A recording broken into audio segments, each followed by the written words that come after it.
So module 4, wat se een is dit? Boekie nommer E. Koningskap van Jesus.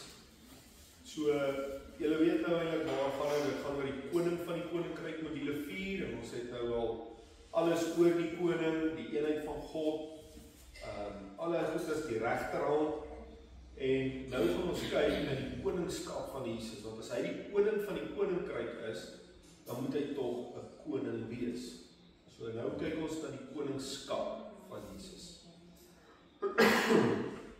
Met die afsluiting van die vorige besprekingspunt het ons gesien dat Jesus die hoof is van alle owerheid en mag. Kolossense 2 vers 10 en in Efesiërs 1:20 sê Paulus, Jesus is bo alle owerheid en mag en krag en heerskappy en elke naam wat genoem word, nie alleen in hierdie wêreld nie, maar ook in die toekomstige. Alright, so dit beteken dat Jesus in beheer van alles is en dat hy oor alle owerhede, alle konings en regeringsvorme en heerskappy voer.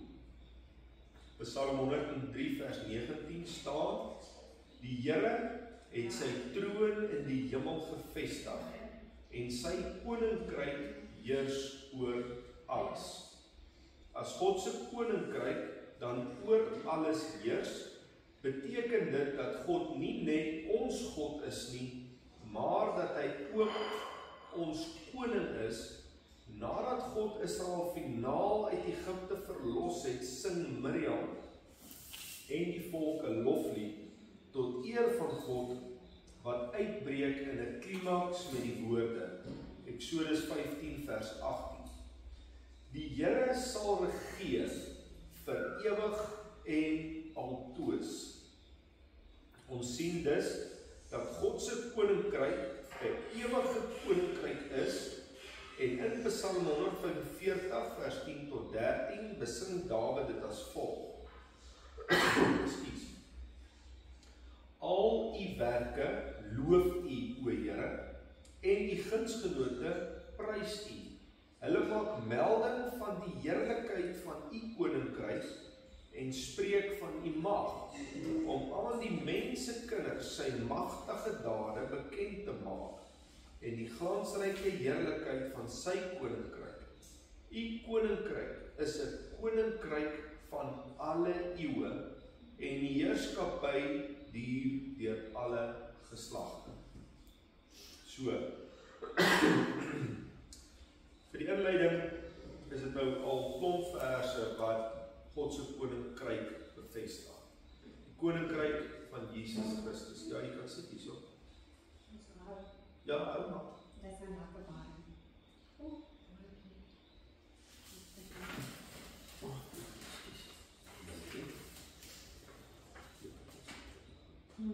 Dankie. Nee, kom maar, jy is op kamera. Ja, maar ook. Ek kan nie nou vat nie. Ja, ek weet, maar ek moet nou praat. So, maar ek gaan definitief nou. So, alright. So, alles praat van sy koninkryk van alle eeue af. So, die fokuspunt is hierso dat jy moet verstaan, die hele reeks probeer oor die koninkryk van God. Dis nie 'n koninkryk wat gister begin het nie, of 2000 jaar terug begin het nie. En hy is duidelik, hierdie koninkryk, hierdie heerskappy, is 'n heerskappy van alle eeue af. Dis nie dat hy nou die dag op die troon gaan sit het nie, hy is nog altyd op die troon. Hy heers nog altyd. Hy is nog altyd die koning. So dit is duidelik dat God van alle eeue af koning is en dat sy heerskappy deur al die geslagte sal duur. Maar die mens het hierdie wonderlike God en koning verruil vir die leierskap van 'n wêreldse heerser. Kyk, 1 Samuel 8 vers 7 sê God vir Samuel: luister na die volk in alles wat hulle aan jou sê, want nie jou het hulle verwerp nie, maar my het hulle verwerp om nie koning oor hulle te wees nie. So, dis nogal eintlik rof as jy dink, dis nie net Adam met die sondeval nie, maar hier kom God se volk, 'n volk wat hy volgens gesonder het. En hy openbaar homself aan hulle as hulle koning, hy lei hulle, hy heers oor hulle. Hy verlos hulle uit Egipte land, hy lei hulle uit Egipte land uit, ja, onder leiding van Moses, maar hy was hulle koning. En hier kom die volk, hulle het nou in beloofde land ingekom en alles, en hulle sê vir Samuel, Samuel was die profeet, die priester gewees, ons wil 'n koning hê, soos die ander nasies, jy ken daai storie.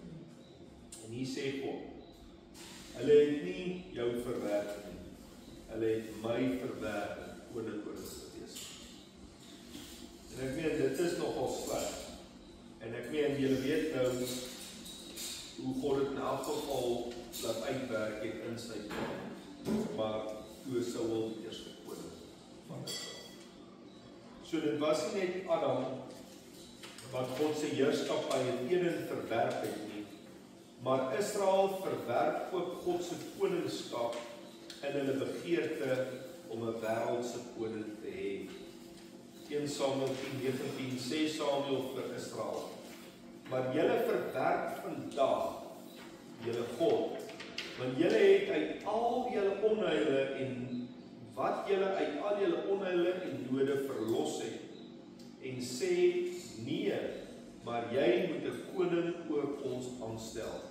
So God laat Samuel toe om 'n aardse koning oor hulle aan te stel, sodat hy daardeur sy belofte in Genesis 3 vers 15 kan vervul.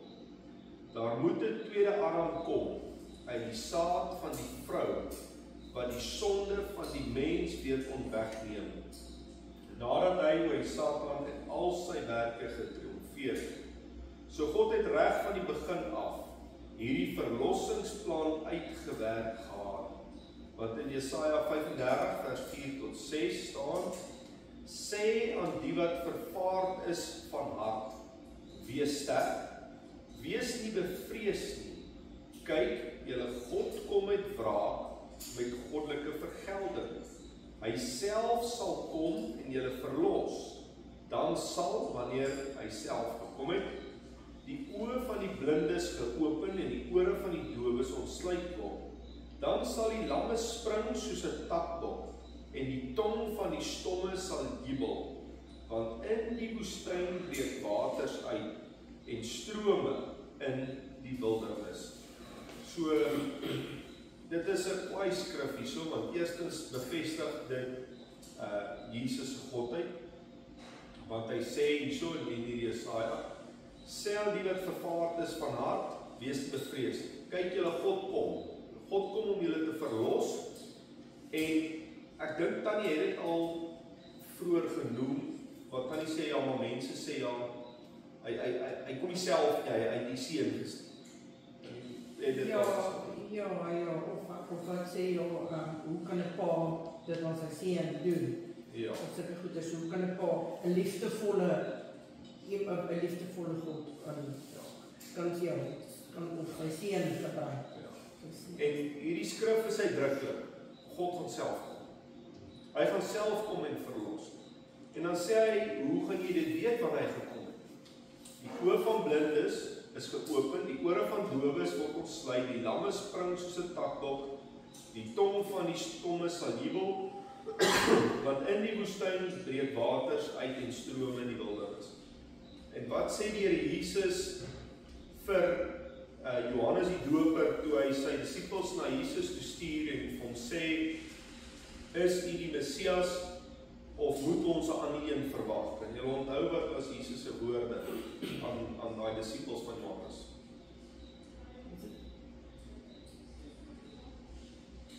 Dit is te langs. Dit is 'n notering van hierdie gedeelte. Sê aan Johannes, Ja. die dowes hoor, die blindes sien, die krepeles loop. So, toe hy dit vir hom sê, of die disciples van Johannes dit sê, dat hulle Johannes gaan vertel.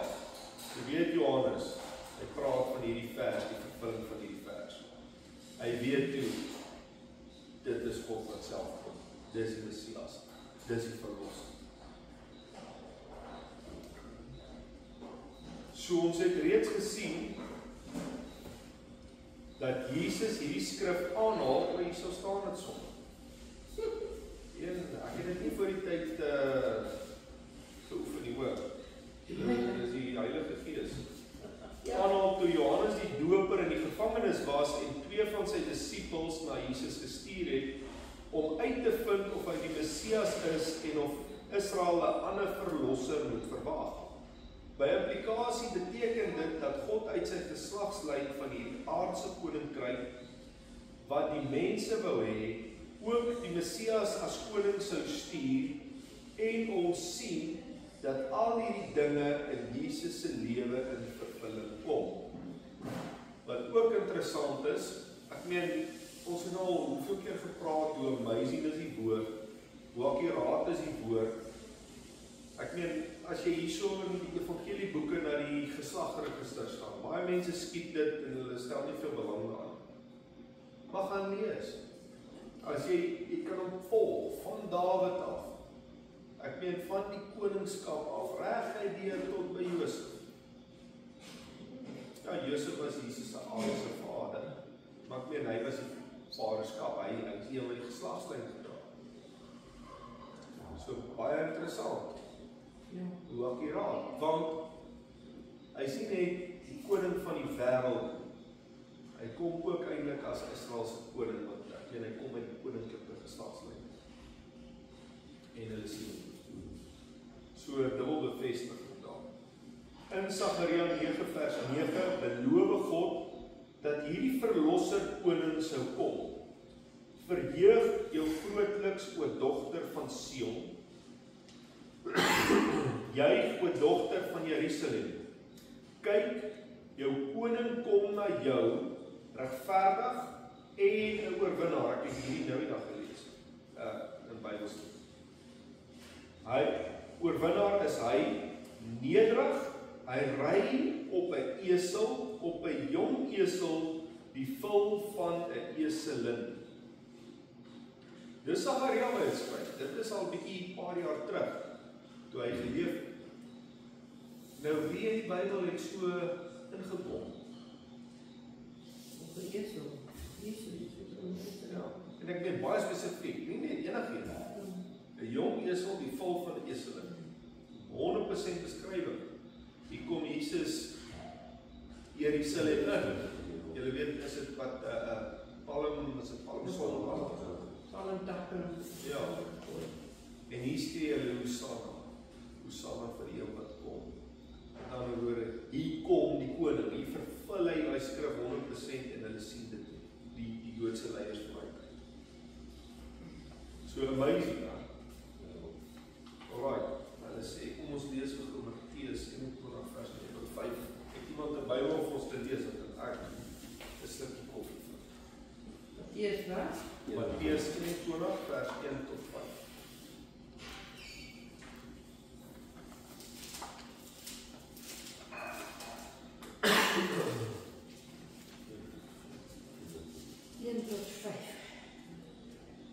Intog van Jesus in Jerusalem. En toe hulle naby Jerusalem gekom en Betfage aan die Olyfberg bereik het, stuur Jesus 2 disippels uit en sê vir hulle: Gaan na daardie dorp reg voor julle, en dadelik sal julle 'n eselin vind wat vasgemaak is en 'n vel by haar. Maak haar los en bring hulle vir my. En as iemand vir julle iets sê, moet julle antwoord: Die Here het hulle nodig, en dadelik sal hy hulle stuur.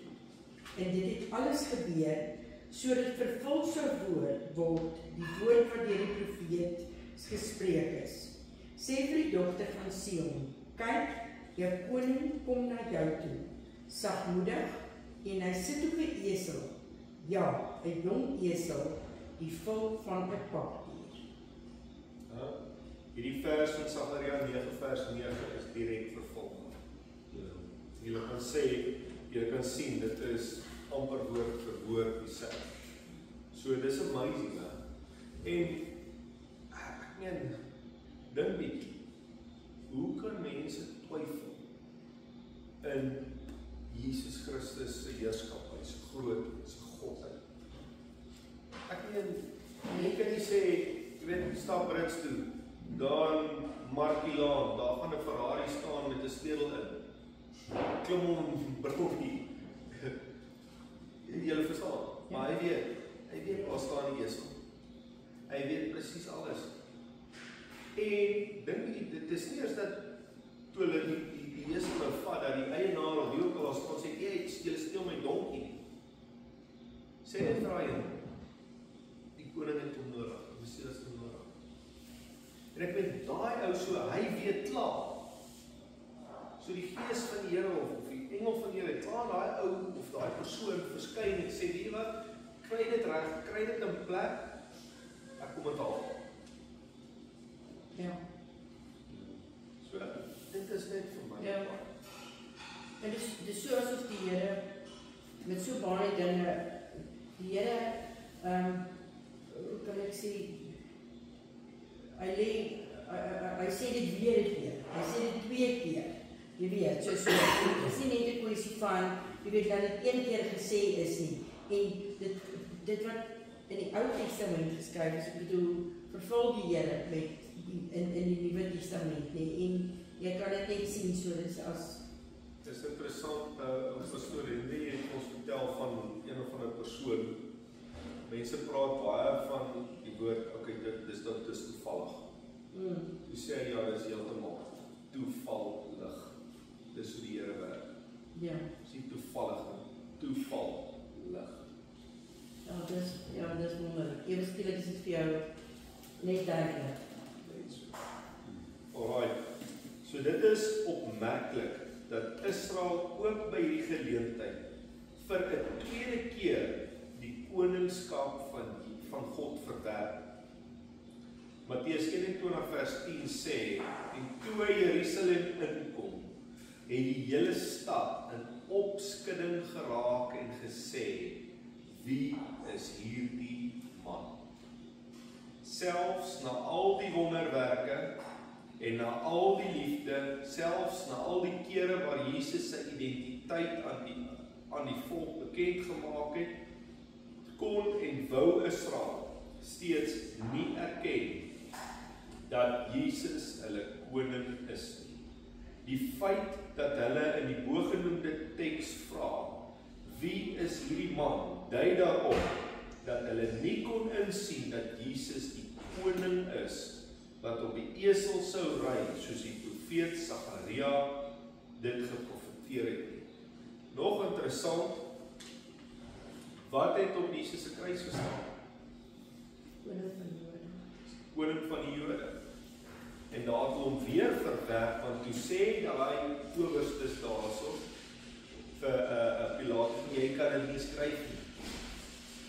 Die sê wat skryf het, jy kan dit skryf. So daar staan dit weer en hulle verwerp.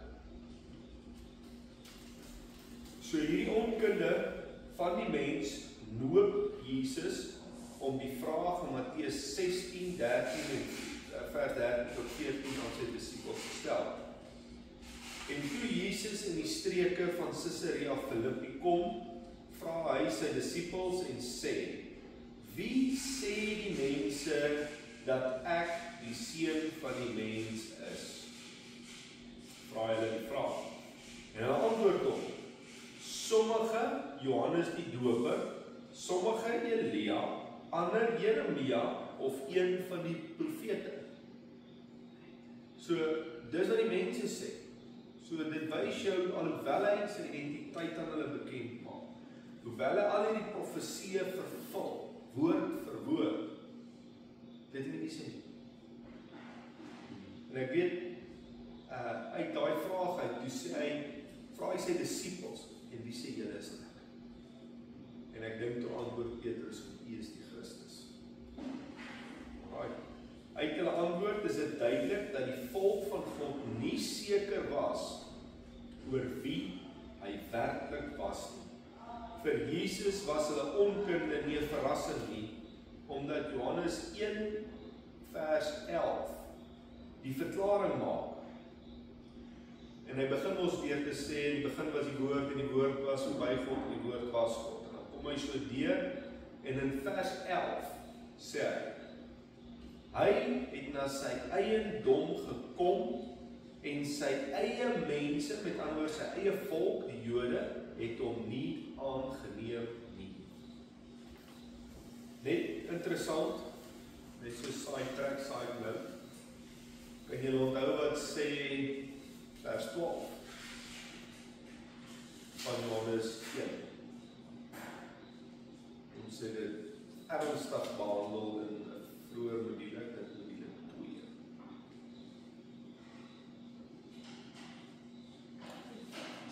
Kernvers, jy moet hom in julle hart begrawe, vasmaak, neerskryf, het hom net nie op julle arm statueer nie, asseblief.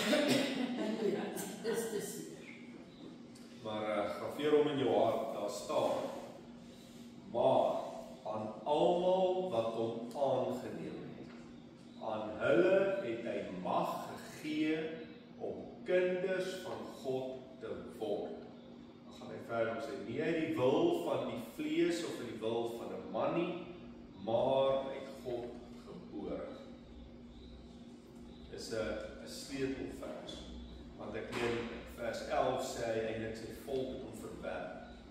Maar almal wat hom nie verwerp, wat hom aanneem, kan sy kind word. Alright, ons praat van bekerings. En op grond hiervan vra Jesus 'n soortgelyke vraag. Maar hierdie keer wou hy seker maak of sy disippels weet wie hy werklik is. Weer Matteus 16 vers 15, dis die volgende vers van die vorige ene. Hy sê toe vir hulle, maar julle, wie sê julle is ek? Uit die koninkrykskonteks is hierdie vraag van Jesus aan sy disippels baie belangrik, omdat dit 'n direkte uitvloeisel van Daniël 2 is, waar God die voorloop van al die aardse koninkryke in sy alwetendheid en voorkennis beskryf. Met God gegewe insig lê Daniël die droom van Nebukadnesar uit en beskryf die 4 primêre koninkryke, waarvan die 4de koninkryk ook as 'n komponent deurvloei na die voete wat bestaan uit 'n mengsel van yster en klei. So julle kan onthou die beeld van Daniël, né? Nee? Kop van goud en dan gaan dit nou so af tot by die voete. Alright. Ons sal nou hy sê dit daar hierso. Die 10 tone van die beeld stem ooreen met die 10 konings, waarskynlik vanuit die Romeinse ryk wat gesamentlik sal regeer. Die Complete Bible Commentary, Dobson, Feinberg en Hinson, wat ook al en ander, op bladsy 963. Vergelyk Daniël 2:44 met die 4de dier wat 10 horings gehad het in Daniël 7 vers 7. Alright, die 4 wêreldkoninkryke lyk dan as volg. Die Babyloniese ryk is die hoof van goud, is nou Nebukadnesar, die onthou daai. Die ryk van die Meders en die Perse is die bors en arms van silwer. Die Griekse ryk is die buik en die lendene van koper.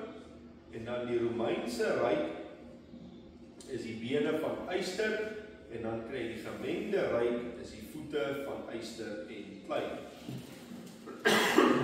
En in Daniël 2:34 en 35 beskryf God uiteindelik die uiteinde van hierdie wêreldmagte. En dit is vir my nogal kwaai, ek weet nie of julle dit weet of julle dit al gelees, julle het dit al gelees, maar of julle dit weet.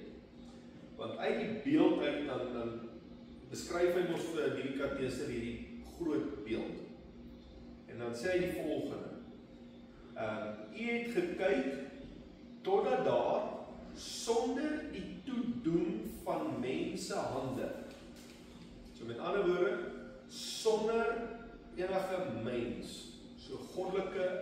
vergryping. 'n Klip losraak wat die beeld getref het aan sy voete van yster en van klei en dit fyn gestamp het. Toe is tergelykertyd die yster, die klei, die koper, die silwer en die goud fyn gestamp en dit het soos kaf geword van die dorsvloere in die somer, wat die wind wegneem sodat daar geen spoor van gevind is nie. Maar die klip wat die beeld getref het, so is nogal kwaai, die klip wat sonder die toedoen van mensehande losgeraak het en hierdie klip getref het, het 'n groot rots geword wat die hele aarde gevul het. Weet julle wat dit beteken?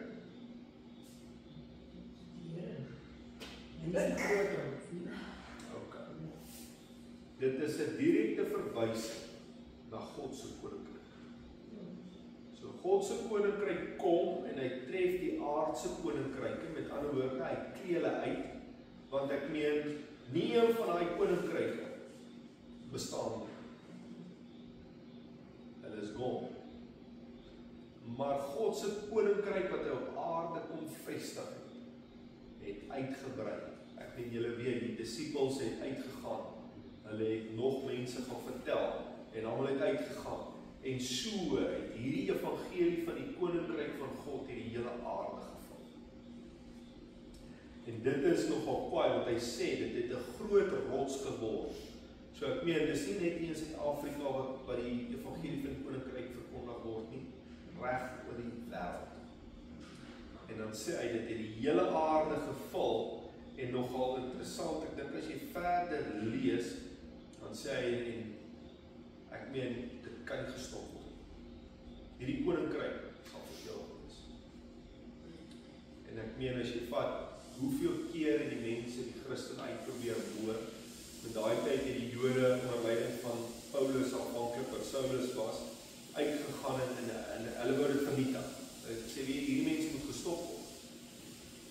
En ek meen, dit is in daai deel gewees en hier op die suidpunt van Afrika sit ons en ons behandel die koninkryk. En so in Amerika, in China, in Indië, in Rusland en waar ook al waar mense is daar mense wat die koninkryk behandel en wat die koninkryk verkondig. So dis 'n direkte vervulling van Daniël se profesie. Alright, so dis 'n algemene feit dat die klip waarna hier verwys word op Jesus dui. So Matteus 21 vers 42 tot 44, 1 Petrus 2 vers 6 tot 8, Jesaja 8 vers 14, met sy kruisdood en opstanding het hy alle mag van Satan ontneem. Hy het die wêreldheersers uitgeklee en opnuut weer God se koninkryk op aarde gevestig. Handelinge 4:26 en Openbaring 1 vers 5. Die ooreenkomste is opvallend tussen vers 35b en die gedeelte in Matteus 16 vers 16 tot 18, waar Jesus sy disippels uitvra oor sy identiteit en in vers 35b staan, maar die klip wat die beeld getref het, het 'n groot rots geword wat die hele aarde gevul het. Op Jesus se vraag aan sy disippels antwoord Petrus as volg in Matteus 16 vers 16 en 17: U is die Christus, die seun van die lewende God. En toe antwoord Jesus en sê vir hom: Salig is jy, gelukkig is jy, Simon Bar-Jona, want vlees en bloed het dit nie aan jou geopenbaar nie, maar my Vader wat in die hemele is. So met hierdie woorde verklaar Jesus dat sy identiteit slegs deur God se openbaringskennis aan ons bekend gemaak sal word. Dit is hoekom Jesus in Matteus 11 vers 27 sê: Alles is aan my oorgegee deur my Vader, En niemand ken die Seun nie, behalwe die Vader, en ook ken niemand die Vader nie, behalwe die Seun. En elkeen aan wie die Seun dit wil openbaar. In Matteus 16:18 berei Jesus die onderwerp verder uit. En ek sê vir jou, jy is Petrus, met ander woorde Petros, of deeltjie van die rots, afsplitsel van die rots, en op hierdie rots, met ander woorde, die Griekse woord verwys daar na Petra, met ander woorde rotsmassa, sal ek my gemeente bou, en die poorte van die doderyk sal dit nie oorweldig nie. Dit is nogal eintlik 'n baie uitspraak. So die twee woordjies daar is die woord, jy is Petrus, met ander woorde, dit verwys na Petros, wat ek dink is in Grieks deel, afsplitsel, 'n klein stukkie van die rots. En dan luister jy so Petrus, want Petrus beteken rots. Luister jy Petrus, hierdie rots, hierdie klippie wat 'n rotsmassa geword het, op hierdie rots sal ek my gemeente bou. Met ander woorde, ek sal my kerk hier vestig. En die poorte van die doderyk sal dit nie oorweldig. So wie vestig? Die kerk, die eerste kerk, as ek dit so kan stel. Petrus, direk na die uitstorting van die Heilige Gees. Daar lyf hy die kerk se bedeling in. Want onthou julle, nadat hulle ingevul is met die Heilige Gees, het Petrus opgestaan en hy het daai mense toegespreek en 3000 siele kom tot bekering. Want dit het ook gebeur nadat die Jesus met sy hemelvaart vir ons sê, alraai Petrus en die ander 11, gaan wag in Jerusalem totdat julle toegedoen is met krag in die hoogte. So julle het my krag, my Heilige Gees nodig vir die taak wat voor lê. Want hierdie koninkryk, hierdie rotsmassa moet die hele aarde val. En ek moet my gemeente daarop vestig. So dit is eintlik kwaai dat hy dit vir Petrus daai tyd gesê het. So hieruit is dit duidelik dat God self sy gemeente sal bou op hierdie openbaring dat Jesus die Seun van God is. In Daniël 2:35b het ons gesien dat die klip wat 'n rots geword het, die hele aarde sal vul. En as Jesus die verklaring gemaak het dat hy sy gemeente, met ander woorde die kerk, op daardie rots sal bou, beteken dit dat die Christelike kerk bestem is tot wêreldoorheersing. En daarom beveel Jesus sy disippels in sy laaste opdrag in Matteus 28:19 om die wêreld in te gaan en disippels te maak van alle nasies, volke en tale. Dis die opdrag. Ja, die hele wêreld is bestem om 'n Christelike kerk. Die Christendom moet oorheers oor die hele aarde. Ja. So by Petrus was daar geen onduidelikheid oor Jesus se identiteit. Hy kon Jesus antwoord omdat God homself aan hom openbaar het. Hy het geweet dat Jesus die klip was wat sonder toedoen van mensehande losgeraak het, wat Satan met al sy wêreldse koninkryke sal uitklee en tot niets sal maak. In Daniël 2:44 sê God, maar in die dae van die konings sal die God van die hemel 'n koninkryk verwek wat in ewigheid nie vernietig word nie. En die heerskappy daarvan sal aan geen ander volk oorgelaat word. Dit sal al daardie koninkryke verbrysel en daar 'n einde aan maak, maar self sal dit vir ewig bestaan. Dis die koninkryk wat ons moet wees, moet word. So hierdie profesie stem ooreen met Jesus se woorde, dat hy self sy gemeente sal bou, en dat die poorte van die doderyk dit nooit weer sal kan oorweldig nie. Matteus 16 vers 18. Dit is opvallend dat hierdie openbaring oor die identiteit van Jesus vir Petrus deure oopmaak met betrekking tot God se koninkryk. Matteus 16 vers 19 delegeer Jesus aan Petrus sekere koninkryksgesag. En ek sal jou die sleutels van die koninkryk van die hemele gee. Wat jy ook op die aarde mag bind, sal in die hemel gebonde wees, en wat jy ook op die aarde mag ontbind, sal in die hemel ontbonde wees. En op grond van hierdie verantwoordelikheid sien ons hoe Petrus in Handelinge 2 vers 14 tot 47 met sy eerste preek na die uitstorting van die Heilige Gees, die weg tot saligheid en die invulling van die Heilige Gees vir die Joodse volk oopsluit.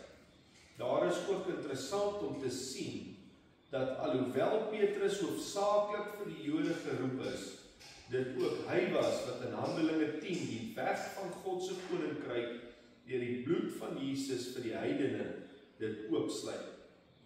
So as iemand vir ons Handelinge 15 vers 7 kan lees, sal dit baie wees. Ek gaan net so verder gaan tot by daai opskrifie.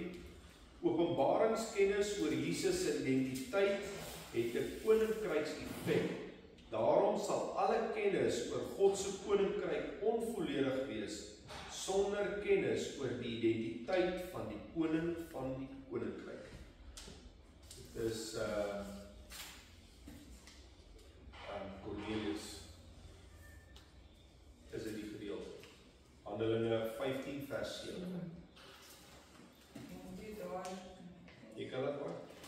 Omdat daar 'n groot woordwisseling plaasvind, het Petrus opgestaan en vir hulle gesê, broeders, julle weet dat God lang gelede onder ons verkies het, dat die heidene deur die mond, die woord van die evangelie sal hoor en gelowig word.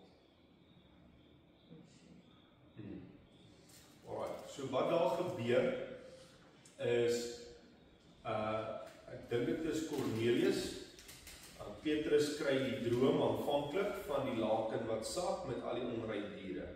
Julle het dit al gelees, en die Here sê vir Petrus, slag en eet. En hy sê, Here, ek kan. Ek is 'n Jood, niks onrein het oor my lippe gegaan. En onthou hulle ag die heilige as onrein.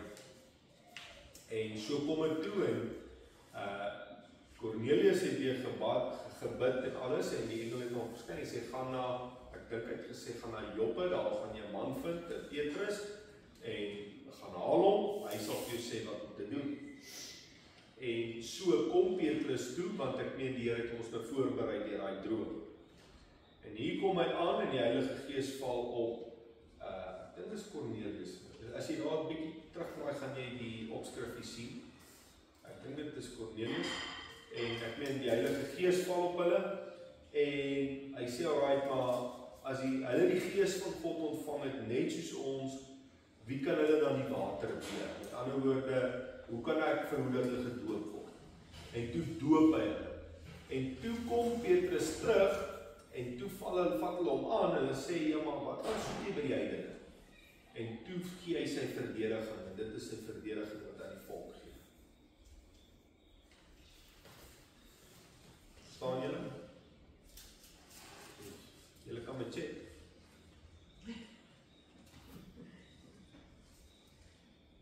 Okay, is dit nou die Handelinge 15 vers 7? Ja, Handelinge 15 vers 7 is sy verdediging wat hy lewe. Okay. So as jy bietjie vorentoe lees, waar is my Bybel? Baie gou vir julle. Kan ons dit sommer nou maar inskryf? Die hoofman Cornelius. Ja, net so.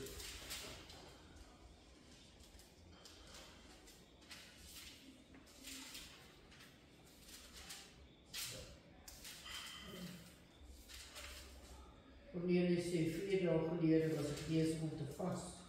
Tot op die uur, die 9 uur het ek in my huis gebring. Eers staan daar 'n man voor my in blinkkleed en sê, Cornelius, jou gebed is verhoor. En jou almoses is voor God in herinnering gebring.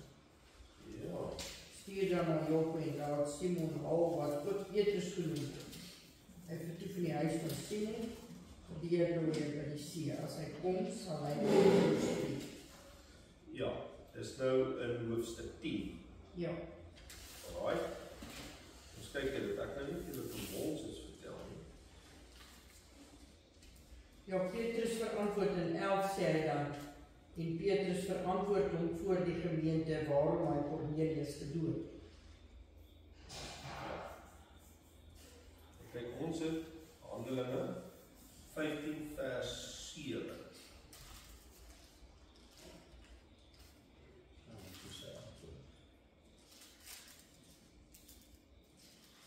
Alright.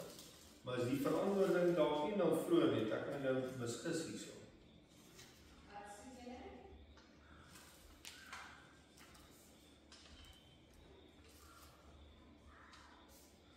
Daarso sê hy, dit is ook interessant sien, dat waar Petrus so saaklik vir die Jode geroep is, dit ook hy was wat in Handelinge 10, dit staan daar, die weg tot God se koninkryk deur die bloed van Jesus Christus vir die heidene oopsluit. Okay. Alright, so hier, daar wat ek julle nou sê, is nou nie eintlik 'n direkte verwysing na Handelinge 15 vers 7 nie, maar dit, hoe kan ek sê, dit bevestig ook dit. Presies wat hy hier in Handelinge 15 sê, is dan wat hy in daai gedeelte sê. Maar dit is sy verdediging. Ek het gedog hierdie is sy verdediging, maar hierdie is 'n ander gedeelte, maar wat hy basies dieselfde dan nou sê, want hulle sê hulle moet besny word, en dan sê Petrus vir hulle, okay, ek meen, ons is uitverkies dat die heidene ook die woord, deur my mond, die woord van die evangelie sal hoor en gelowig word. So as jy nou 'n paar hoofstukke terugvat, dan is dit eintlik 'n bevestiging van wat gebeur. Want ek meen, toe hy met Cornelius praat, is dit die eerste keer dat hy eintlik dan met die heidene in kontak kom. As jy met ons herinner. So hierdie is nou wel 'n stukkie verder, maar ek meen dit is bevestiging op daai. So jy kan dan daai byskryf, dan maak ons dit goed bietjie vol. So dit begin eintlik by Handelinge dan hoofstuk 10, waar hy Cornelius doop en ek meen waar hy dan die evangelie aan die heidene verkondig. En ek meen dan hierso op hierdie gedeelte dan sê hy, dis lank voor die tyd dat die Here dit so uitverkies het, dat die evangelie aan die heidene deur my mond verkondig word. Wat dan nou eintlik daai stuk dan bevestig. Alright. So ons is amper deur, julle kan net vas hê, so 'n klein boekie hierdie. Is nog, is my Was dit hierdie selfe, wat so, is dit dieselfde Cornelius wat gevra het van Petrus se boek? Nee. Kan nie dink aan Johannes 3. Nou moet ek net my, is nie Cornelius nie. Ekskuus my gedagtes is bietjie kort. Nee, ek gaan dit nou sê, wie is dit? Nicodemus. Nicodemus, ja. Ekskuus, ja. So daar is Cornelius, hier is Nicodemus. Johannes 3 wat gevra het was Nicodemus, hier is Cornelius. Alright. Dit bring ons by die vraag, wie sê ons in hierdie 21ste eeu is hy? So, as jy moet sê, wat is die identiteit van Jesus in hierdie moderne era van ons lewe, wie sê jy is hy? Want ek ken hy het vir sy disippels gevra, hy het vir Petrus gevra, wie sê die wêreld, of wie sê die mense wie is ek? En ek meen, hulle het nie geweet nie, dat ek sê Elia of Johannes of 'n profeet of so iets. Vra hy vir Petrus, nou wie sê jy is ek? En dis wat hy hierso doen, dan vra hy die vraag, as jy nou jouself moet antwoord, wie sê jy wie is ek? Wie is Jesus? Hy is koning van koning. Hy is God wat gekom het om sy volk te verlos, om die mense te verlos. Right. So, in 1 Johannes 5 vers 20 en 21 verklaar Johannes hoe Jesus sy identiteit sien. ons weet dat die Seun van God gekom het en ons verstand gegee het om die waaragtige te ken. En ons is in die waaragtige, in sy Seun, Jesus Christus. Hy is die waaragtige God en die ewige lewe. My kinders, bewaar julle van afgoderry, van afgode. So by Johannes was daar geen onsekerheid nie. Die Jesus wat hom gered het en geroep het, is niemand anders as God self nie. Hy is die waaragtige God en die ewige lewe, en dit is voor hom wat alle mense eendag sal moet buig. Jesaja profeteer dit eeue al voor Christus in Jesaja 45 vers 21 en 23. Verkondig en bring voor, ja, laat hulle saam raad hou. Wie dit van ouds af laat hoor, lang tevore dit verkondig, is dit nie ek die Here nie, en buiten my is daar geen ander God nie. 'n regverdige en 'n reddende God is daar buiten my nie. Wend julle tot my en laat julle red, alle eindes van die aarde, want ek is God en daar is geen ander nie. Ek sweer by myself, geregtigheid gaan uit my mond, 'n woord wat nie herroep word nie, dat voor my elke knie sal neerbuig en by my elke tong sal sweer. Dit is 'n kwaaiskrif, hè? Ek meen, daar so sê hy, daar's geen ander nie. En onthou jy ek al baie keer gesê, as jy kyk net Bybel na die dubbelteetswering wat sê voorwaar, ek sweer. Hierso sê hy, ek sweer by myself. Want wanneer jy sweer of 'n belofte maak in daai tyd, moes jy dit altyd doen by iemand hoër as jy, om dit te bekragtig. Nou ek meen, daar is niemand hoër. Hy is die hoogste. So hy sweer by homself. So dit is nogal kwaai. So uit hierdie woorde van God is dit duidelik, dat alle mense voor hom sal buig, en sal moet bely, dat hy die Here is. En hoor wat sê wat sê Paulus in Filippense 2 vers 10 en 11. Sodat in die naam van Jesus sou buig elke knie van die wat in die hemel, hoor mooi, en die wat op die aarde, en wat onder die aarde is, en elke tong sou bely dat Jesus Christus die Here is, tot heerlikheid van God die Vader. So lees nou 'n bietjie Jesaja se skrif en hierdie skrif saam. Want as jy Jesaja lees, dan sê hy, elke knie sal net voor God alleen buig. En as niemand anders nie, wat ek sweer by myself.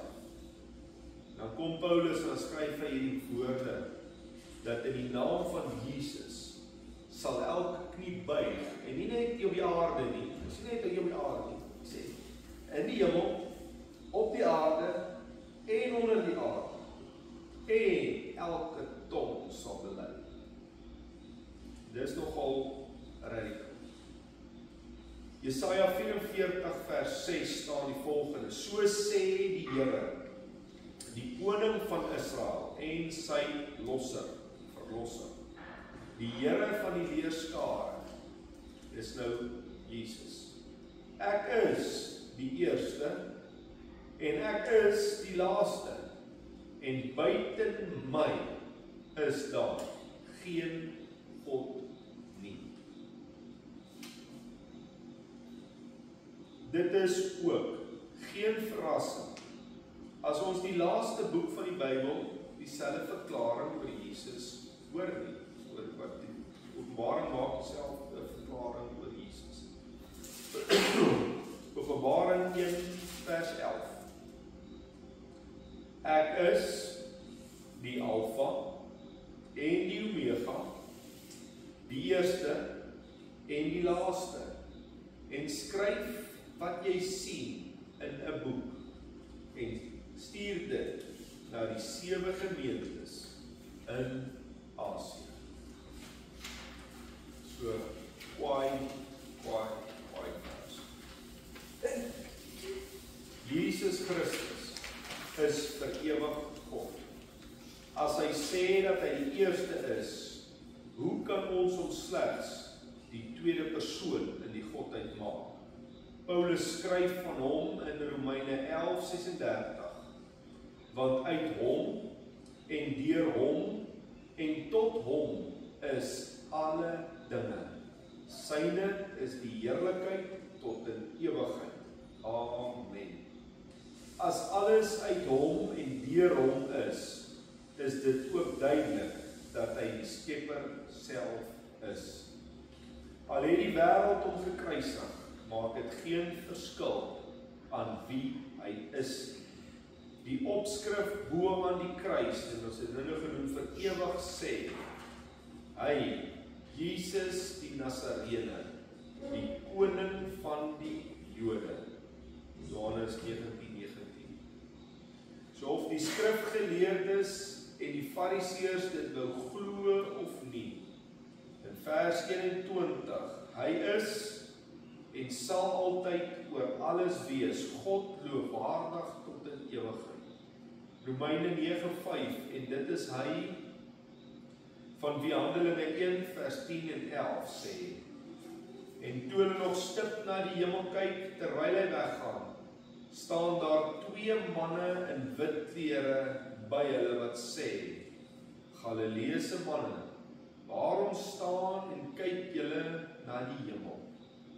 Hierdie Jesus, wat van julle opgeneem is in die hemel, sal net so, soos julle hom na die hemel sien wegvaar het,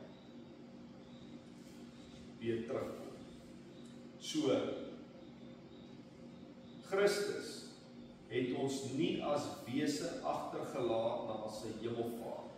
Stuur hy sy Heilige Gees, Johannes 16 vers 7, om in elke persoon te kom woon, wat hom as God, koning en verlosser aangeneem het.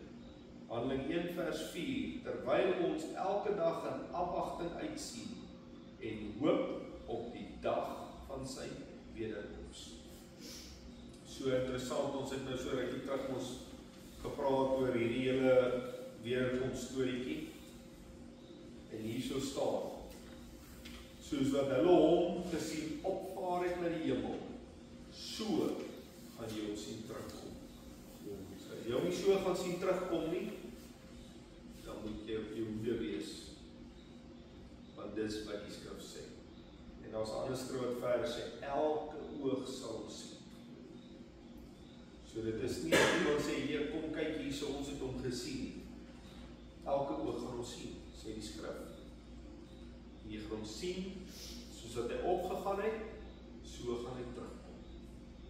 En dan interessant, wat hy dan verder sê, in die tyd, wat hy nog nie teruggekom het nie, is ons in